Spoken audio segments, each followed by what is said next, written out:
Hello students, welcome to CRP academy. CRP একাডেমিতে তোমাদের সকলকে স্বাগত এবং প্রত্যেককে গুড মর্নিং। তো আমরা আপকামিং ডাব্লিউবিপি এবং কেপি 2026 পরীক্ষাকে লক্ষ্য করে বিশেষ করে তোমাদের সামনে রয়েছে কেপি কনস্টেবল মেন পরীক্ষা। তো কেপি কনস্টেবল মেন পরীক্ষাকে লক্ষ্য করে আমরা 40টি করে বাছাই করা প্রশ্নোত্তর প্র্যাকটিস করছি প্রত্যেকদিন সকাল 7টা থেকে। আজকে আমরা 4 নম্বর প্র্যাকটিস সেট করব। পরীক্ষার সেরা প্রস্তুতি এবং গাইডেন্স তোমরা সিআরপি একাডেমির তত্ত্বাবধানে পাচ্ছ। তো চ্যানেলে নতুন হয়ে থাকলে চ্যানেলকে সাবস্ক্রাইব করো, পাশের বেল আইকনটা প্রেস রাখো এবং আমাদের অফিসিয়াল টেলিগ্রাম চ্যানেলে যুক্ত হয়ে যাও এই সমস্ত ক্লাসের পিডিএফ গুলো পাওয়ার জন্য এবং অন্যান্য গুরুত্বপূর্ণ আপডেটস পাওয়ার জন্য। তো দেখো, আজ ক্লাসের প্রথম প্রশ্ন, 1 নম্বর প্রশ্ন, কোন দেশ ব্রিক্স প্রেসিডেন্সি 2026-এর অফিসিয়াল লোগো এবং ওয়েবসাইট উন্মোচন করেছে? প্রত্যেকটি প্রশ্ন চলাকালীন চেষ্টা করবে নিজেরাই সঠিক উত্তরগুলো কমেন্ট বক্সে কমেন্ট করার এবং আমার উত্তরের সাথে মেলাতে থাকবে তোমাদের উত্তরগুলো মিলছে কি, প্র্যাকটিসটা হয়ে যাবে। তো সঠিক উত্তর হয়ে যাবে অপশনটি ভারত। দেখো, সদস্য দেশ ব্রিক্সে কারা রয়েছে? শুরুতে ব্রাজিল, রাশিয়া, ইন্ডিয়া, চায়না এবং সাউথ আফ্রিকা, এই 5টা দেশের সমন্বয়ে ব্রিক্স গঠিত হয়েছিল। 2024 সালে মিশর, ইথিওপিয়া, ইরান, সৌদি আরব এবং সংযুক্ত আরব আমিরাত যুক্ত হয়েছে। সদর দপ্তর দেখো, ব্রিক্সের কোনো নির্দিষ্ট সদর দপ্তর নেই, তবে এর ব্যাংক এনডিবি অর্থাৎ নিউ ডেভেলপমেন্ট ব্যাংক, এর সদর দপ্তর সাংহাই চীনে অবস্থিত রয়েছে। 2 নম্বর প্রশ্ন, কোন দেশ গোয়া ভিত্তিক শিল্পপতি শ্রীনিবাস টেম্পোকে Cavaliere del Ordine della Stella di Italia প্রদান করেছে? খুব কঠিন উচ্চারণ এবং দেখো ইটালিয়া রয়েছে, তো অবশ্যই সঠিক উত্তর হয়ে যাবে কি, অপশন ডি ইতালি। 3 নম্বর প্রশ্ন, TCWI 2025 তালিকায় ভারতের নারী বান্ধব শহরের র্যাঙ্কিংয়ে শীর্ষে কোন শহর রয়েছে? সঠিক উত্তর হবে অপশন এ, বেঙ্গালুরু। 4 নম্বর প্রশ্ন, সম্প্রতি একটি বিরল ইস্টার্ন ইম্পেরিয়াল ঈগল দেখা গেছে যা পরিযায়ী শিকারীদের জন্য এই স্থানের গুরুত্ব তুলে ধরে। তো এটি নিচের কোন স্থানে দেখা গেছে? সঠিক উত্তর হবে option B, Mudumalai tiger reserve, তামিলনাড়ুতে। নেক্সট গুরুত্বপূর্ণ ঘোষণা, 2026 সালের সমস্ত পুলিশ পরীক্ষাকে লক্ষ্য করে অর্থাৎ ডাব্লিউপি, কেপি এবং আবগারি পুলিশকে লক্ষ্য করে আমাদের ফাউন্ডেশন ব্যাচ কোর্স লঞ্চ করা হয়েছে, যেখানে পরীক্ষার সিলেবাস অনুযায়ী প্রত্যেকটা বিষয় জিকে, গণিত, ইংরেজি, রিজনিং, বাংলার প্রত্যেকটা অধ্যায় ধরে ধরে ডেসক্রিপটিভ প্যাটার্নের থিওরির মাধ্যমে তোমরা ক্লাস পাবে। তার উপর থেকে মক টেস্ট, অধ্যায় ভিত্তিক পিডিএফ, স্টাডি মেটেরিয়াল এবং নোটস এবং ডাউট ক্লিয়ারিং ক্লাস। তো যোগাযোগ করো 9647553612 নাম্বারে পরীক্ষার সেরা প্রস্তুতি সঠিক ব্যাচ কোর্সের মাধ্যমে নেওয়ার জন্য। এর সাথে কেপি কনস্টেবল মেন পরীক্ষাকেও লক্ষ্য করে মেন্সের ব্যাচ কোর্স লঞ্চ করা হয়েছে, এখানেও তোমরা যুক্ত হয়ে যেতে পারো। তো বিশেষ করে ফাউন্ডেশন ব্যাচ কোর্সে যুক্ত হয়ে যাও, আপকামিং পুলিশ পরীক্ষা সহ অন্যান্য সমস্ত পরীক্ষার সেরা প্রস্তুতি এখান থেকে পেয়ে যাবে। তো বিস্তারিত ডেসক্রিপশন বক্সে রয়েছে, সেখান থেকে দেখে যুক্ত হয়ে যাও। নেক্সট 5 নম্বর প্রশ্ন, উদ্ভিদ দেহ গঠনকারী কোষগুলির মৃত কোষ প্রাচীর এবং সন্নিহিত কোষগুলির অন্তর্বর্তী কোষ রন্ধ্রগুলিকে একত্রে কি বলা হয়ে থাকে? প্রশ্নটা একটু কঠিন। উদ্ভিদ দেহ গঠনকারী কোষগুলির মৃত কোষ প্রাচীর এবং সন্নিহিত অর্থাৎ কাছাকাছি কোষগুলির অন্তর্বর্তী কোষ রন্ধ্রগুলিকে একত্রে কি বলা হয়ে থাকে? সঠিক উত্তর হবে অপশন সি, এপোপ্লাস্ট বলা হয়ে থাকে। দেখো, এপোপ্লাস্ট অ্যাকচুয়ালি কি? দেখো, কোষ প্রাচীর এবং আন্তঃকোষীয় স্থান দিয়ে জলের পরিবহন একটি মৃত অংশ, ঠিক আছে, অর্থাৎ কোষ প্রাচীর এবং আন্তঃকোষীয় স্থান দিয়ে জলের পরিবহন যে অংশ থেকে হয়ে থাকে এবং এটা একটা কি মৃত অংশ, সজীব অংশ নয়, সেই অংশটাকে বলা হচ্ছে কি এপোপ্লাস্ট। আচ্ছা, সিমপ্লাস্ট কি? দেখো, প্লাজমোডেজমাটা এবং সাইটোপ্লাজমের মধ্য দিয়ে জলের পরিবহন, এটাকে কি বলা হচ্ছে সিমপ্লাস্ট। এটি সজীব অংশ, ঠিক আছে, এবং এটা সজীব কোষের মধ্যে থাকে, উদ্ভিদ কোষের মধ্যে নয়, প্রাণী কোষের মধ্যে থাকে।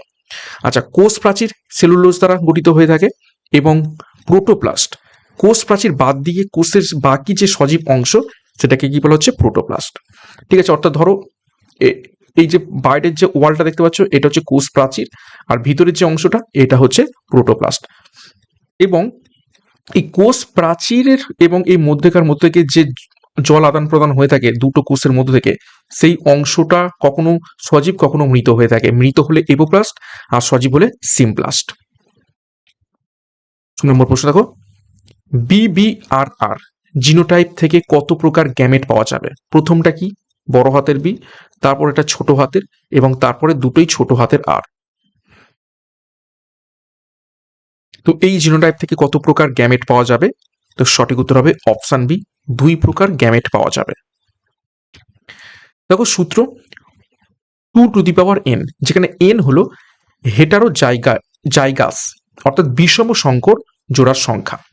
ব্যাখ্যা দেখো, এখানে বড় হাতের বি এবং ছোট হাতের বি হলো একটি হেটারোজাইগাস জোড়া, এবং দুটো ছোট হাতের আর হলো হোমোজাইগাস।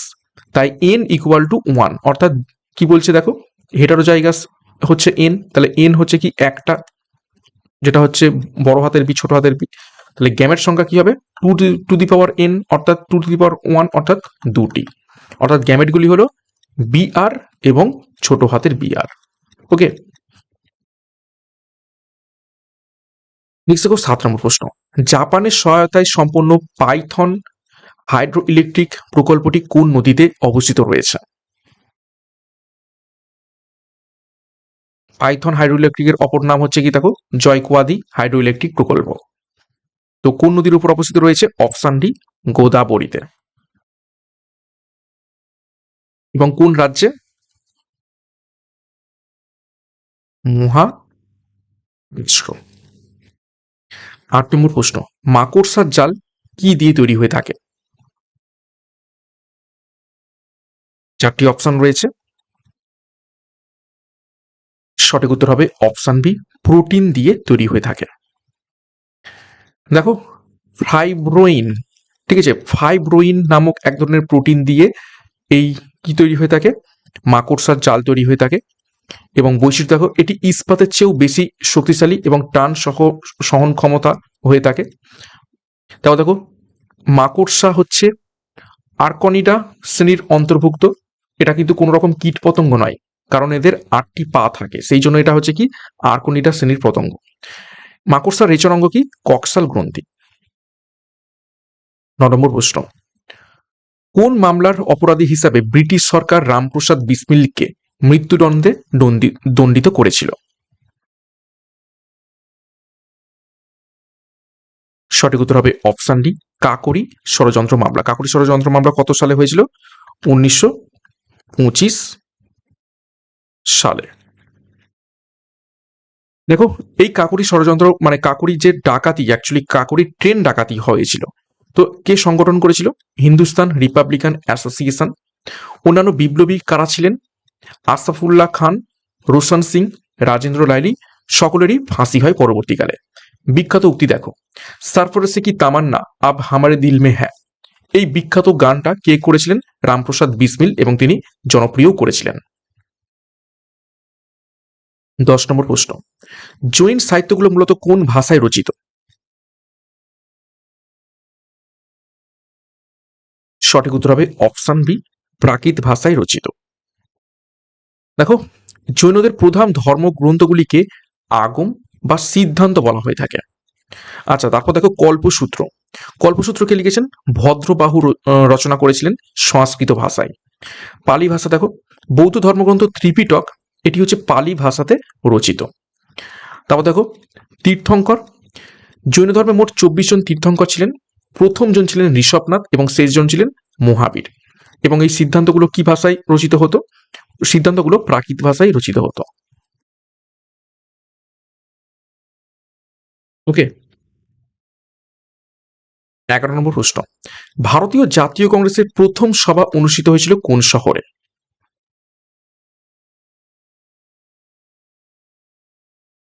সঠিক উত্তর হবে অপশন সি, বোম্বেতে, 1885 সালে। দেখো স্থান ছিল গোকুল দাস তেজপাল সংস্কৃত কলেজ, বোম্বে। সভাপতি কে ছিলেন? উমেশ চন্দ্র বন্দ্যোপাধ্যায়, প্রথম যে সব অধিবেশন হয়েছিল। প্রতিষ্ঠাতা কে ছিলেন কংগ্রেসের? Alan Octavian Hume. প্রতিনিধি কতজন ছিলেন ওই প্রথম অধিবেশনে? 72 জন প্রতিনিধি উপস্থিত ছিলেন, এবং তৎকালীন ভাইসরয় কে ছিলেন লর্ড ডাবলিন, এবং প্রতিষ্ঠিত কত সালে হচ্ছে? 1885 সালে। 2 নম্বর প্রশ্ন, স্বদেশী আন্দোলনের অন্যতম গুরুত্বপূর্ণ মুসলিম নেতা কে ছিলেন?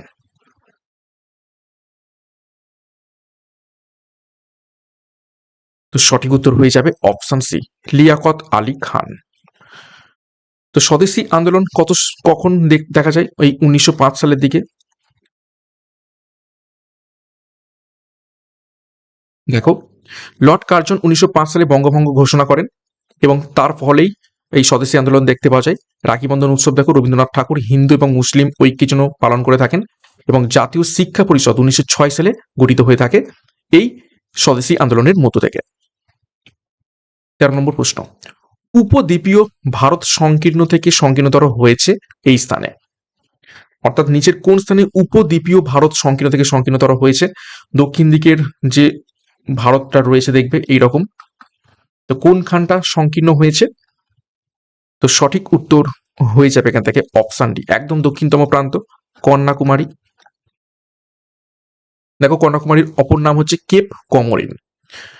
দেখো, ভারতের মূল ভূখণ্ডের দক্ষিণতম বিন্দু এটিকে বলা হয় থাকে, অক্ষাংশ 8°4' নর্থ। এবং এখানে দেখো বিবেক রক মেমোরিয়াল রয়েছে, এখানকার একটি প্রধান পর্যটন কেন্দ্র। তো ভারতের মূল ভূখণ্ডের দক্ষিণতম বিন্দু কোনটি? এই কেপ কমোরিন বা কন্যাকুমারী। 14 নম্বর প্রশ্ন, কম্পিউটারের প্রথম ভাষা বা ল্যাঙ্গুয়েজ ছিল নিচের কোনটি? সঠিক উত্তর হবে অপশন ডি, ফরট্রান। দেখো, ফরট্রানের পূর্ণ রূপ হলো ফর্মুলা ট্রান্সলেশন। 1957 সালে জন ব্যাকাস আইবিএম তৈরি করেন এবং তখন এই ফরট্রানটিকে তৈরি করেন। এটি মূলত বৈজ্ঞানিক কাজের জন্য ব্যবহৃত হতো। তা দেখো, কোবলের full form common business oriented language. আচ্ছা, মেশিন ল্যাঙ্গুয়েজ অর্থাৎ কম্পিউটার শুধু কেবলমাত্র 0 এবং 1, এই দুটো হচ্ছে বাইনারি ল্যাঙ্গুয়েজ, তো এই দুটো ভাষাকেই বুঝতে পারে, 0 এবং 1। জাভা এবং পাইথন আধুনিক যুগের হাই লেভেল ল্যাঙ্গুয়েজ। 15 নম্বর প্রশ্ন, পঞ্চনদের দেশ নামে অভিভূত রাজ্য নিচের কোনটি?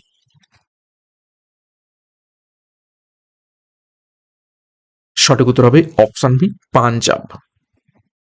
দেখো, পাঞ্চ অর্থাৎ 5 এবং আব মানে হচ্ছে জল বা নদী, তো সেই থেকে এসেছে পাঞ্জাব। এবং 5টি নদী কি কি রয়েছে? ঝিলাম, চেনাব, রবি, বিপাশা বা বিয়াস এবং শতদ্রু বা সুতলেজ।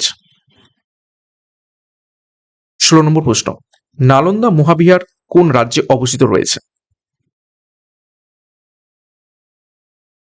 সঠিক উত্তর হবে অপশন সি, বিহারে।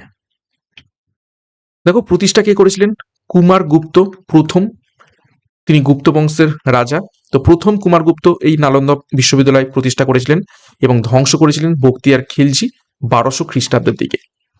এইখানে হিউয়েন সাং দীর্ঘ সময় পড়াশোনা এবং শিক্ষকতা করেছিলেন। 17 নম্বর প্রশ্ন, বিজাপুর রাজ্যের প্রতিষ্ঠাতা নিচের কোনজন? আজকে ক্লাসের প্রশ্নগুলো খুবই স্ট্যান্ডার্ড এবং হাই লেভেল রেখেছি,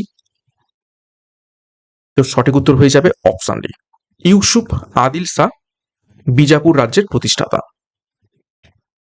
দেখো, 1489 সালে বাহমনি সাম্রাজ্য ভেঙে বিজাপুর গঠিত হয়। বিজাপুরে রয়েছে গোল গম্বুজ। দেখো, বিজাপুরে অবস্থিত গোল গম্বুজ এটি বিশ্বের দ্বিতীয় বৃহত্তম গম্বুজ। এতে হুইসপারিং গ্যালারি আছে। দেখো, পতন 1686 সালে ঔরঙ্গজেব বিজাপুর দখল করে মুঘল সাম্রাজ্যভুক্ত করে এবং বিজাপুরের বলতে পারো পতন ঘটে এই 1666 সালে ঔরঙ্গজেবের হাত ধরে। 18 নম্বর প্রশ্ন, ডিজেল লোকোমোটিভের কারখানা নিচের কোন স্থানে অবস্থিত রয়েছে? সঠিক উত্তর হবে অপশন সি, বারাণসীতে। দেখো, বারাণসীতে রয়েছে ডিজেল লোকোমোটিভ ওয়ার্কস। দেখো, ডিজেল লোকোমোটিভ ওয়ার্কস বর্তমানে বেনারস লোকোমোটিভ ওয়ার্কস বা BLW নামেও পরিচিত এবং ইলেকট্রিক ইঞ্জিনও তৈরি করে এখন বর্তমানে এখানে। তারপর দেখো, চিত্তরঞ্জন ইলেকট্রিক ইঞ্জিন তৈরি হয় পশ্চিমবঙ্গে। তারপর দেখো, পেরাম্বুর ইন্ট্রিগাল কোচ ফ্যাক্টরি যেটা তামিলনাড়ুতে অবস্থিত রয়েছে, এখানে বন্দে ভারত ট্রেন তৈরি হয়ে থাকে। তারপর দেখো, কপুরথালা রেল কোচ ফ্যাক্টরি যেটা পাঞ্জাবে অবস্থিত রয়েছে। খুবই গুরুত্বপূর্ণ তথ্য, ভিভিআই করবে রেল কোচ ফ্যাক্টরি সম্পর্কিত। 19 নম্বর প্রশ্ন, কোন মৌলটির জারণ ক্ষমতা চেয়ে কম। চারটি মূল্য রয়েছে, তার মধ্যে থেকে জারণ ক্ষমতা সব থেকে কম নিচের কোনটির? সঠিক উত্তর হবে অপশনটি সিএস, অর্থাৎ কি এটা? সিজিয়াম। দেখো জারণ ক্ষমতা অর্থাৎ অক্সিডেশন পাওয়ার। ইলেকট্রন গ্রহণ করার প্রবণতা যার বেশি থাকবে তার জারণ ক্ষমতা বেশি হবে, আর বিচরণ ক্ষমতা ইলেকট্রন বর্জন করার প্রবণতা। দেখো সিজিয়াম এর আয়নাইজেশন শক্তি সব থেকে কম, তাই এটি খুব সহজে ইলেকট্রন কি করবে? বর্জন করবে, অর্থাৎ তীব্র বিচারক। তো এর ফলে এর জারণ ক্ষমতা সব থেকে কম হয়ে থাকে, এ বিজারিত করবে বেশি। ঠিক আছে, তারপর দেখো ফ্লোরিন সব থেকে তীব্র জারক পদার্থ, অর্থাৎ হাইয়েস্ট অক্সিডাইজিং পাওয়ার, অর্থাৎ ইলেকট্রন গ্রহণ করার ক্ষমতা কিন্তু এর প্রবল রয়েছে। 20 নম্বর প্রশ্ন, মূল সংবিধানে ভারতীয় নাগরিকদের মৌলিক অধিকারের সংখ্যা কত ছিল? মূল সংবিধান অর্থাৎ যখন 1950 সালে 26শে জানুয়ারি সংবিধান কার্যকরী হচ্ছে, তখন মৌলিক অধিকারের সংখ্যা কতগুলো ছিল? সঠিক উত্তর হবে অপশন বি 7টি। বর্তমানে কতগুলো রয়েছে? 6টি। দেখো বর্তমানে সংখ্যা হচ্ছে 6টি, তাহলে একটাকে বাদ দেওয়া হয়েছে, তো দেখো কোনটাকে বাদ দেওয়া হয়েছে। সম্পত্তির অধিকার, যেটা 31 নম্বর ধারাতে ছিল, 31 নম্বর ধারাটা দেখবে এখন আর নেই। তো 1978 সালে 44তম সংবিধান সংশোধনীর মাধ্যমে এটিকে বাদ দেওয়া হয়, এখন এটি আইনি অধিকার হয়ে গেছে 300A নম্বর ধারার অধীনে। তাও দেখো ম্যাগনা কার্টা, সংবিধানের 3য় খণ্ডকে অর্থাৎ পার্ট 3, এটিকে ভারতের ম্যাগনা কার্টা বলা হয়ে থাকে, এবং এই পার্ট 3তে কি রয়েছে? এই আমাদের মৌলিক অধিকারগুলো রয়েছে। পার্ট 3তে কি রয়েছে? মৌলিক অধিকার।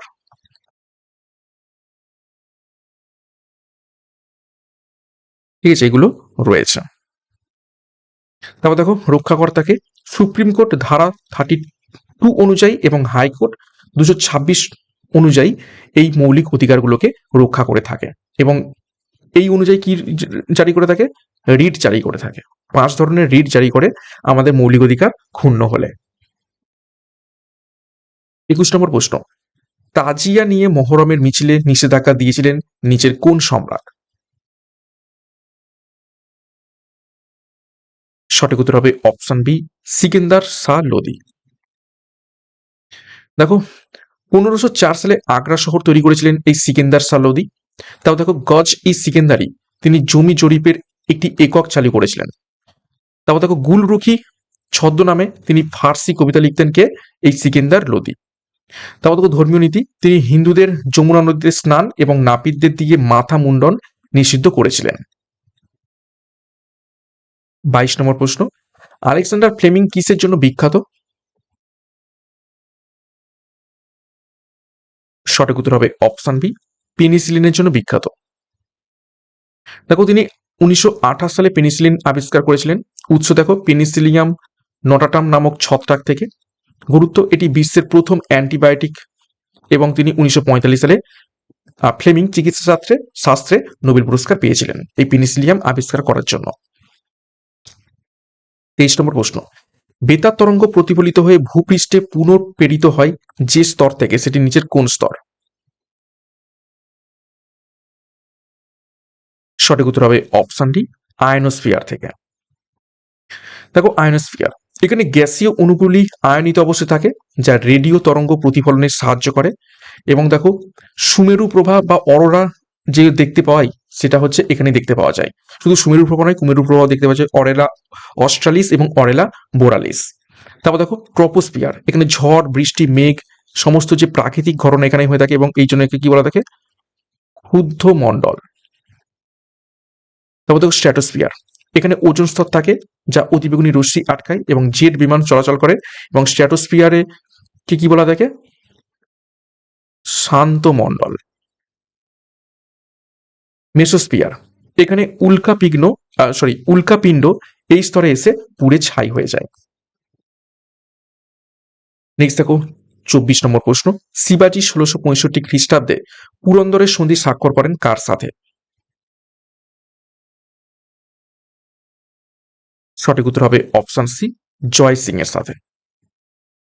দেখো মুঘল সেনাপতি রাজা জয় সিং এর সাথে, যিনি ঔরঙ্গজেবের প্রতিনিধি হিসাবে গিয়েছিলেন, তার সাথে ছত্রপতি শিবাজির কি হয়েছিল? এই পুরন্দরের সন্ধি হয়েছিল। শর্ত কি ছিল? শিবাজি তার 35টি দুর্গের মধ্যে 23টি মুঘলদের ফিরিয়ে দিতে বাধ্য হন। তাও দেখো এই সন্ধির ফলে শিবাজি আগ্রায় ঔরঙ্গজেবের দরবারে যেতে রাজি হয়েছিলেন। 25, নিম্নের কোন প্রাণীটির মুক্ত সংবহন তন্ত্র বা ওপেন সার্কুলেটরি সিস্টেম দেখতে পাওয়া যায়?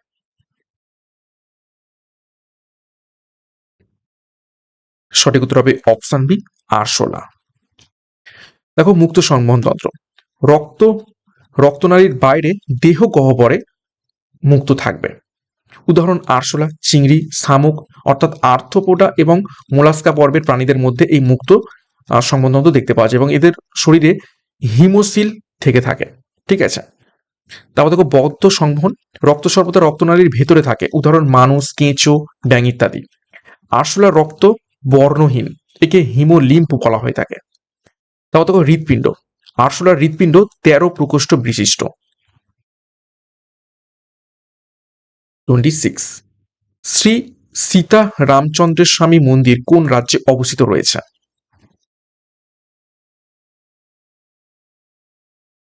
সঠিক উত্তর হবে অপশন বি, তেলেঙ্গানাতে। 27, আফিম গাছের কোন অংশ থেকে মরফিন পাওয়া যায়?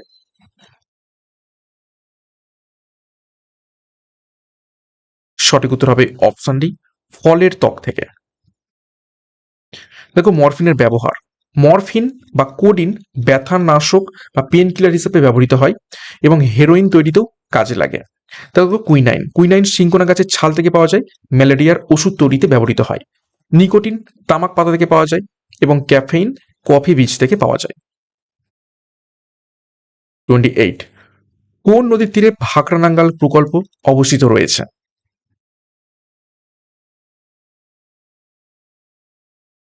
সঠিক উত্তর হবে অপশনটি, শতদ্রু নদীর তীরে। ভাকরানাঙ্গাল এটা হচ্ছে বৃহত্তম বাঁধ।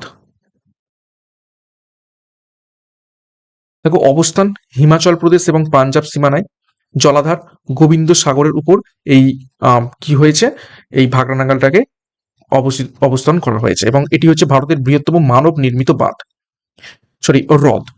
তারপর দেখো তেহরি বাঁধ ভাগীরথী নদীর উপর অবস্থিত ভারতের সর্বোচ্চ বাঁধ এবং হীরাকুদ বাঁধ মহানদীর উপর অবস্থিত ভারতের দীর্ঘতম বাঁধ। 29, পারস্পরিক সাদৃশ্য এবং বৈসাদৃশ্যের ভিত্তিতে জীবকে বিভিন্ন দলে বিভক্ত করাকে কি বলা হয়ে থাকে?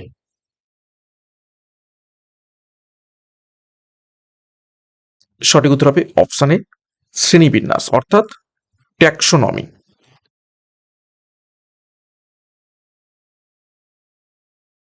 দেখো জনককে ক্যারোলাস লিনিয়াস, শ্রেণীবিন্যাসের জনক বা ট্যাক্সোনমি জনক কাকে বলা থাকে? Carolus Linnaeus. কি বই? সিস্টেমা নেচারা বইতে তিনি এই সম্পর্কিত লিখেছেন। দেখো দ্বিপদ নামকরণ, গণ অর্থাৎ জেনাস এবং প্রজাতি অর্থাৎ স্পিসিস দিয়ে নামকরণ তিনি করেছিলেন, যেমন মানুষের বৈজ্ঞানিক নাম হোমো এবং স্যাপিয়েন্স। তারপর দেখো 5 রাজ্য তিনি প্রতিষ্ঠা করেছিলেন। দেখো হুইটেকার, বিজ্ঞানী হুইটেকার জীবজগৎকে 5টি ভাগে ভাগ করেন। কি কি? মনেরা, প্রোটিস্টা, ফানজাই, প্ল্যান্টি এবং অ্যানিমেলিয়া। 30 নম্বর প্রশ্ন, নিম্নলিখিতগুলির মধ্যে কোনটি ভিটামিন বি12 এর সমৃদ্ধ উৎস নয়? নয় বলা হয়েছে, অর্থাৎ কোথায় ভিটামিন বি12 পাওয়া যায় না? সঠিক উত্তর হবে অপশনটি সূর্যালোক। সূর্যালোকে কি পাওয়া যায়? Vitamin D. দেখো রাসায়নিক নাম কি রয়েছে ভিটামিন বি12 এর? সেটা হচ্ছে সায়ানোকোবালামিন, এটা বি12 এর। এবং এই ধাতু, সরি ভিটামিনে কোবাল্ট থাকে, সায়ানোকোবালামিন দেখতে পাচ্ছ, তো কোবাল্ট থাকে এই ভিটামিন বি12 এর মধ্যে। উৎস কোথায়? প্রাণীজ প্রোটিন যেমন মাছ, মাংস, দুধ, ডিমে এবং উদ্ভিজ্জ খাবারে এটি প্রায় থাকে। অভাবজনিত রোগ দেখো ভিটামিন বি12 এর অভাবে কি হয়ে থাকে? পারনিসিয়াস অ্যানিমিয়া। এবং সূর্যালোকে কি থাকে? ভিটামিন ডি থেকে থাকে। 31 নম্বর প্রশ্ন, দাঁতের শক্ত এনামেলটি আসলে নিচের কোন কেমিক্যাল বা বলতে পারো কিসের মাধ্যমে তৈরি হয়ে থাকে? কোন রাসায়নিকের মাধ্যমে? সঠিক উত্তর হবে অপশন বি, ক্যালসিয়াম ফসফেট। দেখো সংকেত CA3PO4 2, আচ্ছা, মানব দেহের সব থেকে শক্ত অংশ হচ্ছে এই দাঁতের এনামেল। কখন ক্ষয় হয়? মানুষের মুখের যে পিএইচ যখন অ্যাসিডিকের দিকে চলে যায়, অর্থাৎ 5.5 এর নিচে নামলেই এনামেল ক্ষয় হতে শুরু করে। তারপর দেখো ফ্লোরাইড। টুথপেস্টে ফ্লোরাইড থাকলে তা এনামেলকে আরো শক্তিশালী করে। 32।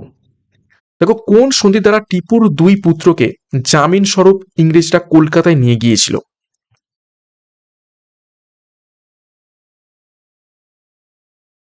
সঠিক উত্তর হবে অপশন সি, শ্রীরঙ্গপত্তমের সন্ধির মাধ্যমে। কত সালে হয়েছিল শ্রীরঙ্গপত্তমের সন্ধি?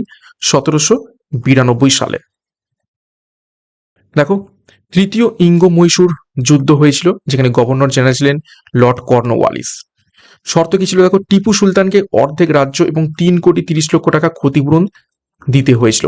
টাকা না দেওয়া পর্যন্ত দুই পুত্রকে জিম্মি রাখা হয়েছিল। এবং কিসের মাধ্যমে? এই শ্রীরঙ্গপত্তমের সন্ধির মাধ্যমে 1792 সালে। টিপু সুলতানের মৃত্যু হয় 1799 সালে চতুর্থ ইঙ্গ মহীশূর যুদ্ধের সময়। নেক্সট দেখো 34 নম্বর প্রশ্ন।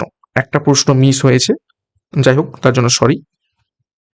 নিম্নলিখিতগুলির মধ্যে কোনটি এমন একটি চুক্তিকে বোঝায় যেখানে ঋণ প্রদানকারী ঋণ গ্রহীতাকে ভবিষ্যতের অর্থ প্রদানের প্রতিশ্রুতির বিনিময়ে অর্থ বা পণ্য সরবরাহ করে থাকে?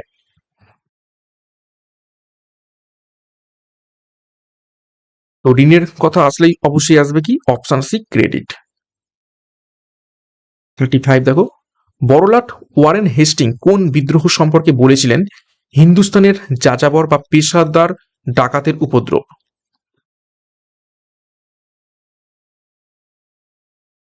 সঠিক উত্তর হয়ে যাবে অপশন বি, সন্ন্যাসী বিদ্রোহ উপলক্ষে তিনি এই গুরুত্বপূর্ণ কথাটি বলেছিলেন, হিন্দুস্তানের যাযাবর বা পেশাদার ডাকাতের উপদ্রব। দেখো সময়কাল 1763 থেকে 1800 সাল পর্যন্ত এই সন্ন্যাসী বিদ্রোহ হয়। এবং এই সন্ন্যাসী বিদ্রোহের বিবরণ আমরা কোথায় পেয়ে থাকি? বঙ্কিমচন্দ্র চট্টোপাধ্যায়ের আনন্দমঠ উপন্যাসে। এছাড়া দেখো বন্দে মাতরম, এই গানটি এই বিদ্রোহের প্রেক্ষাপটে রচিত হয়। এবং এই সন্ন্যাসী বিদ্রোহের নেতৃত্ব কারা দিয়েছিলেন? ভবানী পাঠক, দেবী চৌধুরানী এবং মজনু শাহ। 36 নিম্নলিখিত কোন যৌগ উৎপাদনের মাধ্যমে আন্টার্কটিকার ওজোন স্তর ক্ষয়িত হয়েছে? ওজোন স্তর ক্ষয়ের জন্য নিচের কোন উপাদান দায়ী বা রেসপন্সিবল? সঠিক উত্তর হবে অপশন সি, ফ্রেয়ন বা সিএফসি। সিএফসির ফুল ফর্ম কি? ক্লোরোফ্লুরোকার্বন। দেখো অবস্থান কোথায় রয়েছে ওজোন স্তরের? স্ট্র্যাটোস্ফিয়ারে। ওজোন স্তর রয়েছে স্ট্র্যাটোস্ফিয়ারে। সিএফসির ফুল ফর্ম ক্লোরোফ্লুরোকার্বন বা ফ্রেয়ন, যা ফ্রিজ, এসি এবং স্প্রে থেকে নির্গত হয়। দেখো 1987 সালে মন্ট্রিল প্রোটোকল স্বাক্ষরিত হয় এই ওজোন স্তর রক্ষার জন্য। এবং এখানেই এই মন্ট্রিল প্রোটোকলটা হয়েছিল 16ই সেপ্টেম্বর, যে কারণে 16ই সেপ্টেম্বর কি পালন করা হয়ে থাকে? ওজোন দিবস পালন করা হয়ে থাকে। তারপর দেখো ওজোন স্তরের ঘনত্ব ডপসন এককে মাপা হয়ে থাকে। 37 কে উদন্তপুরী মহাবিহার স্থাপন করেছিলেন?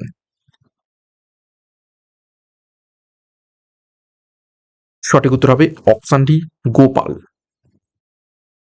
দেখো গোপাল ছিলেন পাল বংশের প্রতিষ্ঠাতা এবং বাংলার প্রথম নির্বাচিত রাজা।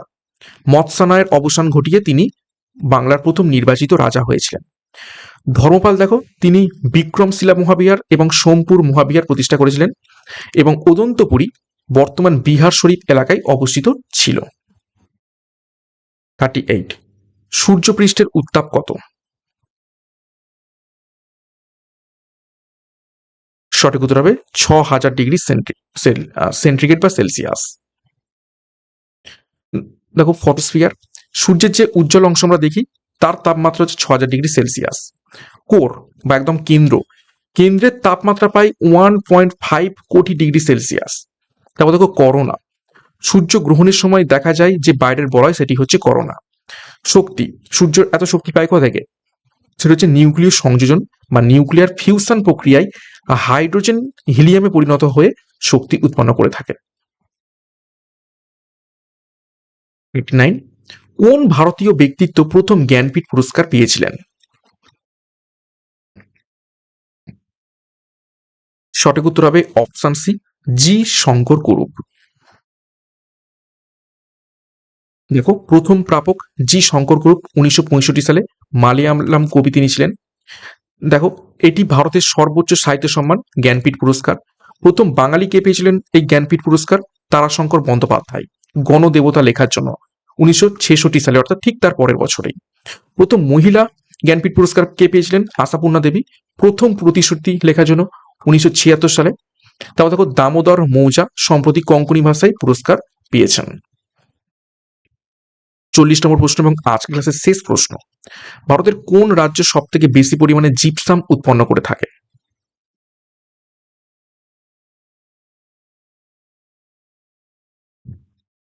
সঠিক উত্তর হবে অপশন ডি, রাজস্থান।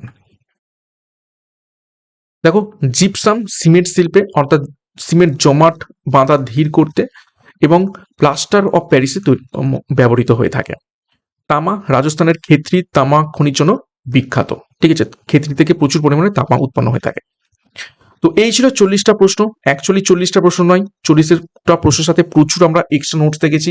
বলতে পারো এখানে আমরা প্রায় 150-র ওপর প্রশ্নপত্র আমরা প্র্যাকটিস করেছি। তো এইভাবে ক্লাসগুলো করব। তোমাদের এক্সট্রা নোটসগুলো অনেকের হয়তো দেখে অসুবিধা হতে পারে, অনেকে বিরক্ত হও, আমি দেখেছি কমেন্ট বক্সে। কিন্তু দেখো, এই এক্সট্রা নোটসগুলো কিন্তু খুবই খুবই ইম্পর্টেন্ট। প্রশ্নের সাথে সাথে যখন এক্সট্রা নোটসগুলো করবে, তখন প্রশ্নের সাথে অনেক আনুষঙ্গিক তথ্য জানতে পারবে এবং তোমাদের ইন্টারেস্টটাও কিন্তু বাড়বে, এবং সেইখান থেকেও পরীক্ষায় বিগত বছরের প্রশ্ন এসেছে, সেটাও কিন্তু আমরা প্রত্যেকবার তোমাদের বলে থাকি এবং তার প্রমাণ সহ আমরা দেখিয়েছি। তো যাই হোক, প্রত্যেকদিন ক্লাসগুলো ফলো করো এবং 40-এর মধ্যে কার কত স্কোর হয়েছে কমেন্ট বক্সে কমেন্ট করবে। আজকের প্রশ্নপত্র খুবই স্ট্যান্ডার্ড ছিল। প্রশ্নপত্র কেমন লাগছে সেই ব্যাপারে মন্তব্য করবে এবং সকাল 7টা থেকে এই ক্লাসগুলো ফলো করতে পারো। এই ধরনের প্রশ্ন পরীক্ষাতে আসবে এবং হুবহু কমনও পাবে।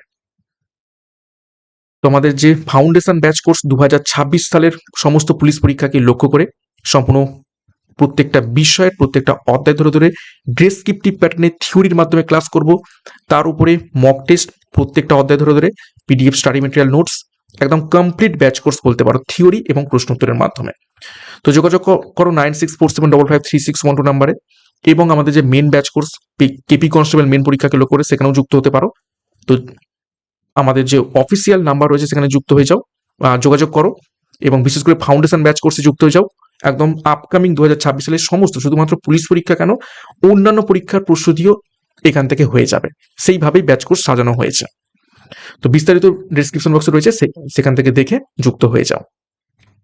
এবং সিআরপি একাডেমিতে নতুন হয়ে থাকলে চ্যানেলকে সাবস্ক্রাইব করো, পাশে বেল আইকনটা প্রেস করে রাখো, সাথে টেলিগ্রামে যুক্ত হয়ে যাও। তো আজকের মতো ক্লাসটাকে নিয়ে শেষ করছি। প্রত্যেককে all the best. Thank you, by.